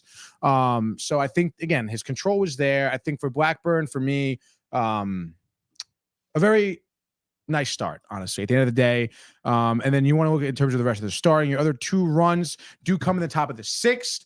So it's nice to kind of see the Mets like continuingly, every other inning, basically getting runners on, bringing them in. Speaking of runners on, Harrison Bader leadoff single. Lindor reaches on a nice infield bunt, dude, which is a great bunt by Lindor. Haven't seen the Mets do that very often, just like honestly with most teams in the league. JD Martinez, who has been so hot recently. There's an RBI single here. Excuse me, an RBI single scoring Bader, makes it 4-1. And then Lindor scores, I think, on a fielding error by their shortstop Neto. So that makes it 5-1 right there. And then that was the final score right there. At that point, Buteau comes in. That we pitches 2 innings clean. Matone comes in bottom of the 9th, 3 up, 3 down. Ground out, line out, strikeout, I believe. Matone here too, a guy who obviously coming over from Tampa Bay, wasn't very hot. I think he's 33, I think. Been doing pretty well out of our bullpen, I think. Overall, look at his numbers, but regardless, I think maybe his first appearance at the end of our bullpen didn't do well ever since then, settling down, closed out this game, by the way, too, which is kind of funny.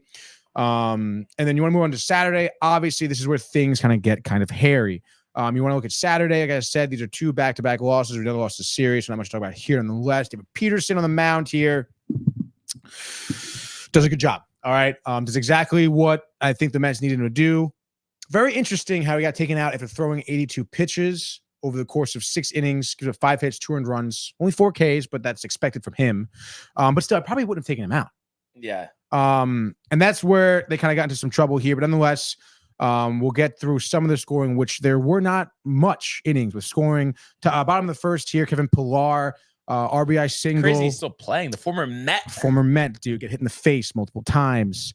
That gave up a run, obviously off of Peterson. Same thing, bottom of the 5th, Neto RBI single off of Peterson. Makes it 2-0. 5 innings of the game here. Mets barely even score. Peterson getting through, though. 6 innings, 2 earned runs. Longest outing of the year?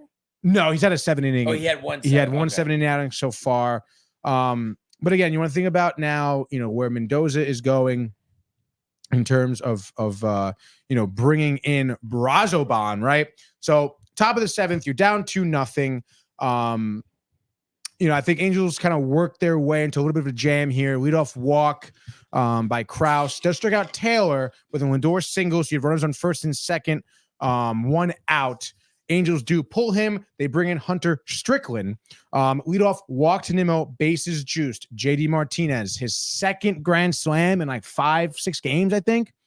Kind of crazy. Makes it 4-2 just like that. Strickland does get out of the inning, but still, you're up 4-2. You're feeling JD, the grand slam, you feel phenomenal. All right. And you're even like, hey, man, Peterson, I understand. I mean, honestly, I don't understand. I'm not going to lie.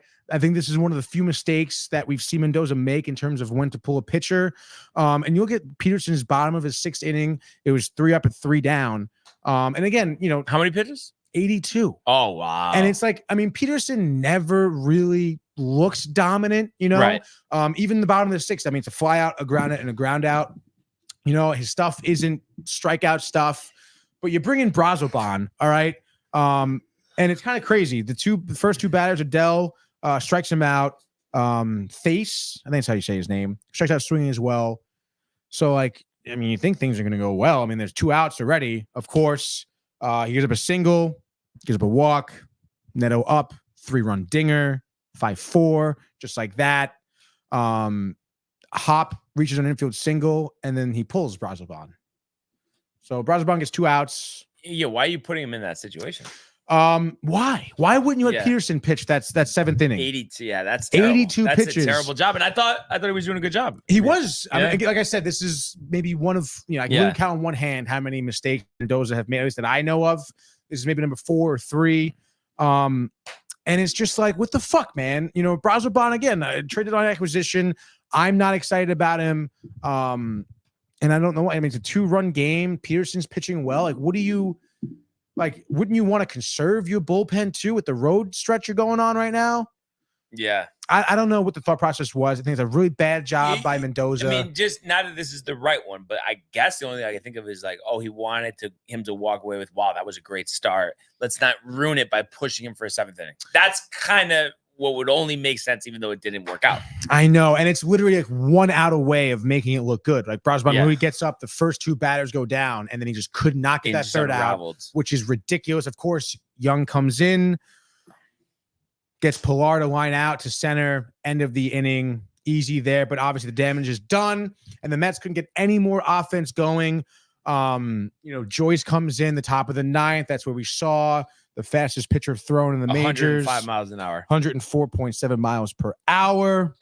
And I believe that was to strike out, of course, JD Martinez. And I mean, you want to look at that at bat right there. I don't know why Joyce hasn't been on our radar.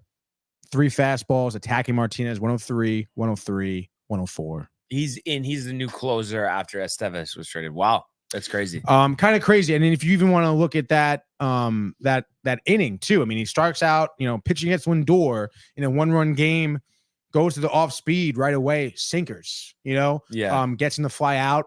Sinkers goes in at 96. Nimmo's here, same deal, starts him out with sinkers, goes to a changeup, fastball, changeup for the ground out. And then JD, the grizzled vet, just goes right at him with the speed, gets him to go down swinging. Really no chance there. Absolutely killer 5-4 loss on Saturday, especially wasting a Martinez grand slam. I mean, if you're the Mets hitters, you got to get something else going. You had 8 hits as a team. Obviously couldn't bring runners home other than that grand slam for Martinez. But it's like you were going to rely on him the whole time. I mean, you were, I guess, 1 for 7 with runners in scoring position. Not as many opportunities as you would think. Where was Lindor? I mean, Lindor didn't have a terrible time. He was never up with runners in scoring position because of the bottom half of the lineup not doing well.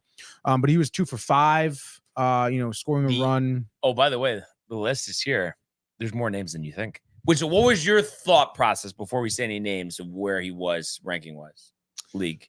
I mean, easily top 5. When I say one of the best, I think top 5. So on this list, they have him at 7. Obviously, I agree with Bobby Witt. I agree with Gunnar Henderson. I agree with Ellie De La Cruz. CJ Abrams is very close. He started to have a good year. If you want to make the argument Lindor's had a better year, I could live with that. Corey Seager, I think, has had a down year, but I would say he's better. Trey Turner, I think, is better as well. And then that's really it. So I think there's like 5 or 6 guys that are probably better. O'Neal Cruz could be, but I mean, O'Neal Cruz though, isn't there like small samples? We're talking just numbers this year, sort of deal. Yeah. And he has been hurt, right? No, he was hurt earlier this year. Recently, he's been on fire. Lindor's totals are still better. Bo Bichette's had a terrible year. Where's Bo I Bichette? think he's at 9, and they have Volpe at 10. And I think by next year, Volpe will be above Lindor. I think. I think that's ridiculous. Volpe's still young, learning, had a significant slump this year. Has really picked it up recently. That's right. Doesn't get in fights with the second baseman. That happened 3 years ago. All right, so let's pump the brakes, dude. And also, I think to say that Corey Seager and who was the other guy? CJ Abrams, Trey Turner. You have to. Trey Turner, yeah, of course. And Ellie, he's Gunnar, and Bobby Witt are insane. They are insane. Yeah. Do they have like numbers or is just the ranking? They're showing the rankings. Just the ranking. But I mean, De La Cruz, 50 stolen bases, 18 home runs. Crazy. I think he has 55 now, actually. De La Cruz does? Yeah. That's crazy. Bobby Witt and Gunnar are having great years as well. But regardless, I mean, Lindor's having a great time right now. I think he's got, he's in the 2020 club, I believe. So yeah, a part of you though must be kind of frustrated where you wish you would have expected by now to see that season through and through where he just crushes it all year. Oh yeah, of course. But again, I mean, you have to understand too. I mean, look at the circumstance of the team too. I mean, like the entire team struggling to start the year. Obviously, nowhere near what they thought they would be right now. And in terms of like a valuable player, I mean, you can't deny Lindor's value to the Mets. Not even just on the field as a leader, as a clubhouse guy. I mean, it seems like he is that guy right now. And you can't really argue that. I think that you can't put a price on that. And I still stand by top 5 in the league because I think CJ Abrams, come on, Corey Seager, I mean, Corey Seager's good. I mean, he's great, but what's he doing this year? I don't know. I feel like maybe he got hurt or something, but still. He was definitely out for a little bit, and I feel like the Rangers as a whole, I mean, they're all kind of struggling. I mean, I don't know. Where was Lindor yesterday? I just said 2 for 5. No, wasn't that the game? Oh, sorry, that was Saturday. That's right. We have to go to yesterday. Oh my God, that's right. So this is where they lose the rest of the series here. The 3-2 loss to the Angels. The lack of offense. 22, 277. Sears having a better year, actually. Didn't realize it. He's been eating uppers. What's his average? 277. Really? Yeah. Fucking iPad just died. Runs. Jose Quintana, I'm going from memory here. I believe 5 innings, 3 earned runs, which is exactly what you would expect from him. Bullpen stays clean, by the way. Yeah. Because this was a 3-2 loss, I believe, if memory serves. Obviously, I mentioned it. Brian said it, the lack of offense. I mean, you can't do that. You can't be doing this against a team like the Angels. I mean, you're making their pitchers look really good. Griffin Canning fanning 8 batters. I think his ERA was 6. Come on. Exactly, dude. Give me a fucking break. He sucks, dude. Lindor, 1 for 3 with an RBI. I don't know about where he is. Does put a run on the board. All right. Obviously, the rest of the team here, gots, dude. As literally like Nimmo, Martinez, Alonso, all 0 for 3. Vientos 0 for 4. Alvarez 1 for 4. McNeil, Bader 1 for 3, 1 for 4, respectively. So the bottom half of your lineup were the ones getting hits, other than Lindor. But again, you look at this box score. I mean, 5 hits, 2 runs. The Angels made 3 errors. You couldn't score to get Ottavino, Young, and Matone come in again. Matone, by the way, 9th inning, 3 up, 3. He had 3 Ks over the course of that inning. Gave up 1 hit, but looking really good. Young, 2 great. Ottavino, after I feel like we haven't seen him since probably Wednesday, I feel, of last week. 1 inning, 2 Ks. Looked a little bit happier than he did usually, which is good. But again, you need your offense to show up. You can't be losing games like this. It's just 5 hits against this guy. I mean, I understand. Like, I guess Canning had 5 really good innings, I guess, for the Angels. 4 walks. Come on, dude. I mean, I feel like this guy, you couldn't bring any runners in. And then again, the bullpen comes in. Their bullpen isn't great by any means. Yeah. Their bullpen gave up 2 hits over 3 pitchers. You gotta do better than that. It's a 1-run game. I mean, I don't know. It's just not against a team like this too. The Angels, who are like 14 games under 500. Yeah. At this point, I mean, you can't be losing games like this, 1-run games. I mean, those are the scenarios where you see, like, yeah, it's 1 run going into the 9th inning, and you score 4 runs because you're good, because you have bats, because you're clutch hitting, because you're a better team. I don't care about the road trip where you are. You're in Anaheim, whatever, dude. These batters are going ice cold right now. It seems the whole lineup is going pretty ice cold the last 2 games. You gotta tighten it up. You have a tough road stretch ahead of yourselves here. Obviously not the way you wanted to start. You're out of the wild card race now. I think you're a half game back from the Diamondbacks. Bad timing here, as I believe you're 500. You're 5-5 in your last 10 games. Both the Diamondbacks and the Padres went 8-2 in their last 10. Yeah. So they're on a hot stretch. You're kind of cooling off. Again, you're by no means are you out of this wild card race, but you do have a tough schedule. The 1 game in St. Louis here today, then you're off to Colorado. We talked about the pitching matchups there. Not great. Boy, Severino. You would imagine in Colorado. I mean, come on, dude. How does he do it? You think there's any way he gives them like 6 innings to earn? Yeah, no, I do think there's a way. But again, the last outing, I think terrible. 3 innings he tossed, I think, or something, right? His last outing. 6 runs, I think. Yeah, 3 innings, 6 earned runs. I mean, not great at all. Gives you a terrible feeling in the pit of your stomach going to Colorado. But you want to count on the bounce back. The Rockies aren't great. Yeah.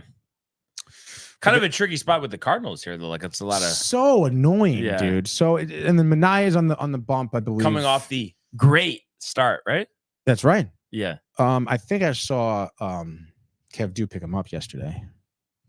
Fantasy. You see, Josh was talking shit how he's in first place and how you're taking L's in fantasy because of Alvarez. No, it's not because of Alvarez at all. See these people, a lot of these people just want to blame the Mets, just see losses. They see I have Alvarez, want to blame him. Yes, him going to the swamp sucks, but the fact that Tatis is a fucking asshole is a huge problem. And then, what we call it, Yelich. I mentioned Correa too before the show. I have my 3 best offensive players hurt right now. Max Fried on the IL, came back, got popped. Senga out for the year. Literally all of my best players are injured. You're seeing it because you haven't been in fantasy before, like what it's going through. It seems so easy the start of the season, right? Oh, this is great. Like I'm winning it all. Like nothing is gonna happen. And then it's like just with the blink of an eye. And I don't want to toot my own horn or anything, but I picked up Willie Castro, Minnesota. Yep. Great utility guy. Did great for me the past couple of days. Sonny Gray I picked up. Seth Lugo picked up early in the year. These guys have been killing it for me. He says I did not say anything about Alvarez LMAO. Oh, he didn't? But he said giving Tony fantasy L's. Did you play him this week? Is that what it was? He's the Horcats, right? Yes. The fuck? Okay. Name, that's what he meant. My bad, Josh. But yes, you are first. But we're gunning you down. We are gunning you down because you know what? Fucking bullshit. These guys are coming back from the IL and you're gonna be fucking crying with your stupid White Claws, Josh. All right, getting hung over the next day. I hammered Santiago Sex Dolls this week, so I know I moved up to I think second. And also, again, the kinks of the schedule. I played the second place team back-to-back weeks too, while all my guys are injured. So I'm getting the brunt end of it, and I'm still in fourth. All right, so I'm still making the fucking playoffs. Don't even fucking worry about it, dude. I'm coming back, and it's all about the playoffs. All right, dude. By then. I mean, actually, I don't even know because they're talking Yelich back surgery in the offseason, which is so ridiculous, dude. Pickups the rest of the way are big. I have to pick up big players. I may even start. Like, it's so tough too because it's like Yelich back surgery. Like, should I just drop him now? Because I also have like two other guys on my bench that are on the IL too. That's the only problem. My bench players are on the IL. But it's not confirmed that he won't be back before the It's not confirmed. Yeah, so I would wait. Because I mean, somebody will stash him. I might stash him. Exactly. And honestly, like that lower back thing, I know he needs surgery now, which is so crazy. Didn't expect that, but he's had that lower back problem for the past like 3 seasons. Yeah, he has. And this year he was killing it, dude. Batted like 307. We were talking about it. Like he was such a great player. And I was honestly really rooting for the Brewers to do well, to be honest. Like out of the Central 2, they were so good. And I'm like, wow, like finally, we're talking about Yelich, where's he's been the last few years. The key season, the contract, Bellinger, dude. It really is kind of crazy. The way his story's been going. But nonetheless, this week I'm playing Cruise Control, dude. What do you know, dude? I didn't even realize that. I know. I didn't know either till I literally just checked. But again, I guess we'll kind of see. I mean, my team is absolute blown to bits right now. So like you said, I got to go with some free agency pickups here, which I mean are so tough, dude. Yeah. And literally, like the past 3 weeks, I've been literally making every pickup I can, like 6 for 6 transactions. Like, I've been hammering like the starters, picking up. I could probably make 20 in a week, honestly, if I could, dude. But I guess we'll see what happens. Big week coming up, 4th place. I think I'm looking through the league here. Fucking 9 games back now. Wow, so I'm up 6.5 games in you. Dude, literally these I've had 3 losses back to back that were so emphatic because just I've had no offense. I've been getting killed in every fucking category, dude. And it's so tough because it's like by like 3 runs or 3 RBI. Like, it's so close, dude. Yeah. Like honestly, almost had to come back yesterday. I think it was like 9-5 at some point or 8-5, something like that.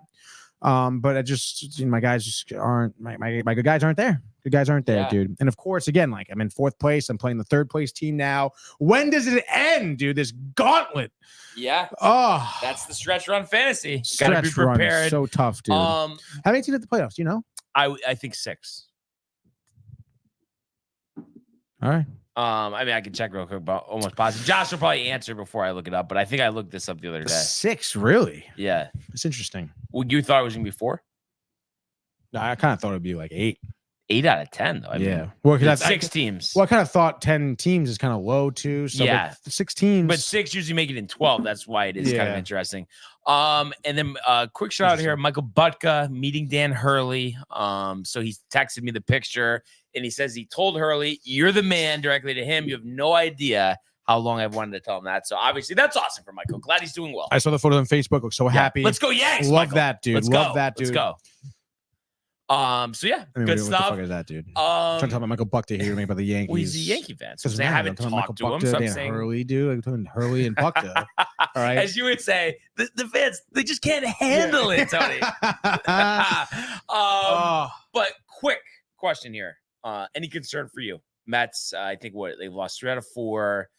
This tough schedule, the game in St. Louis now. I mean, are you worried that it might unravel? And is that in the back of your mind at all? I mean, unravel.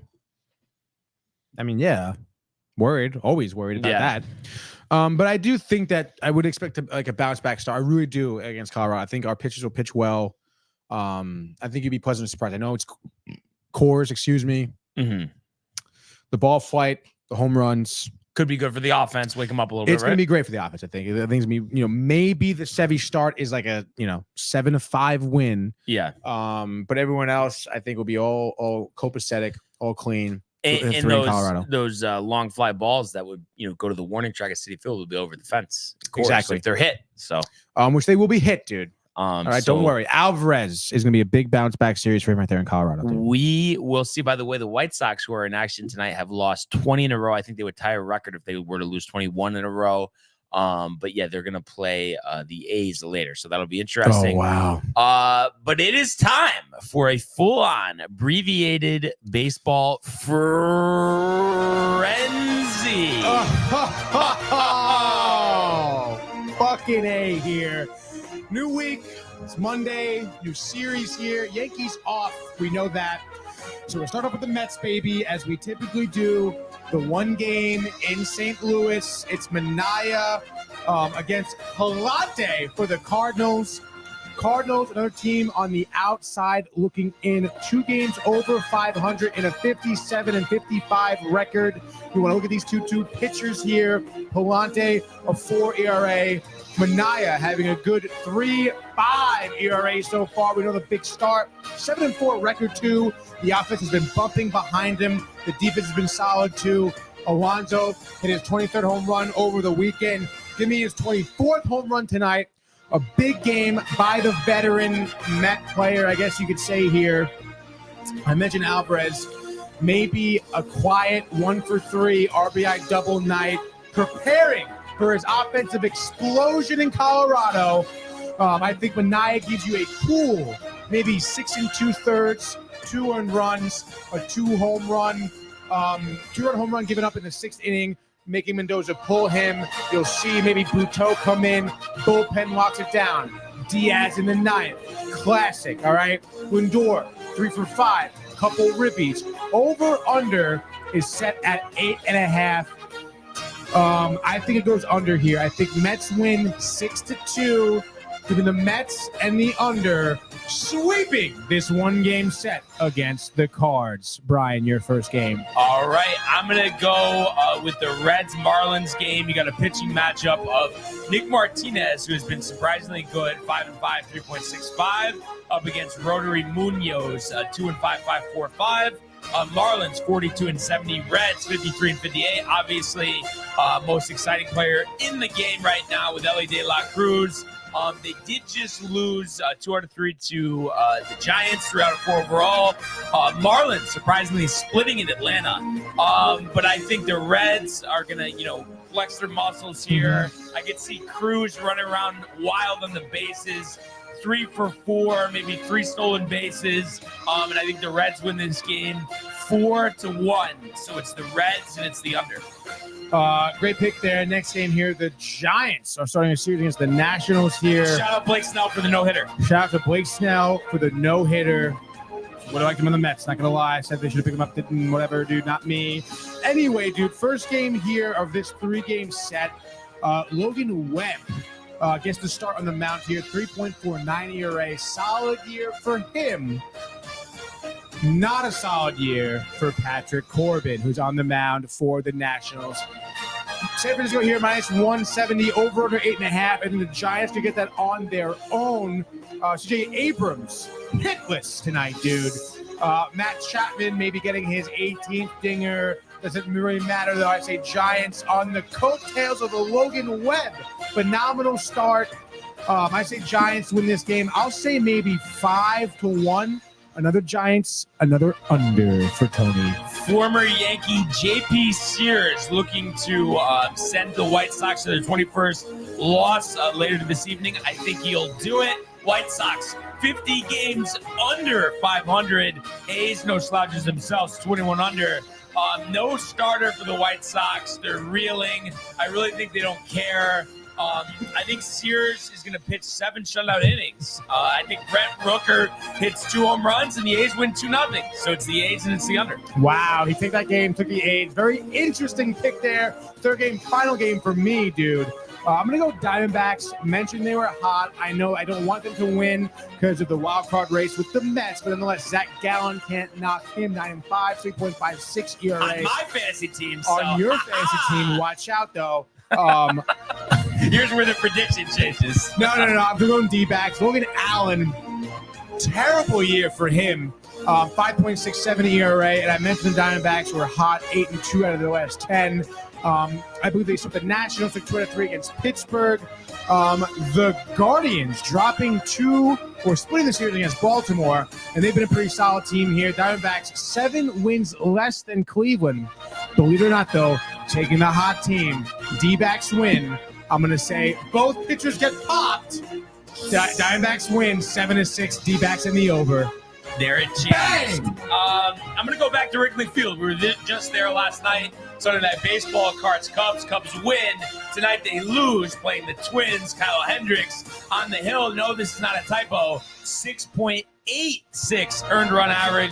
Going up against David Festa, whose ERA is a little higher, 1-2, 6.98. Just think, though, Hendricks gets popped. I mean, Festa has a good start. I'm going to say Ryan Jeffers, the Twins catcher, 4 for 5 with 2 home runs as the Twins knock out the Cubs 5-1. So it's the Twins and it's the under, and just like that, that is your baseball frenzy. There you go. Pumped to be back with the frenzy. Nice games of baseball here we can focus on. Yeah. All right. Did you see me and Michael went full on frenzy on Friday? I did not see. I was out of the show by then. Yeah. But that's sick, dude. Full on frenzy. Did Michael participate in the frenzy? No, but he introduced the picks. Oh, okay, so nice. It was great. It was nice. a good time. That's awesome, dude. But yeah, did you check your record on the full time frenzy? Or? No, but it's probably a week, just like always, right? Yeah, I guess so. But hey, you try your best. That's all we could do. But here we are, and just an outstanding way to start the week. What a show today. We really appreciate everybody who tuned in and continues to comment, like, and subscribe. All of the archives on the YouTube page, Tony, Michael, Renee, and Jay in costume, the merch at downtimetv.com. Yep. Want everybody to enjoy the day, enjoy the games, and we will see you. Let's go, Mets! Mañana. Hey guys, Tony here from Downtime TV checking in. I want to thank all our fans out there who's been liking, subscribing, sharing our content. You guys are the best. You guys are our bloodline. You make us love what we do. Thanks again.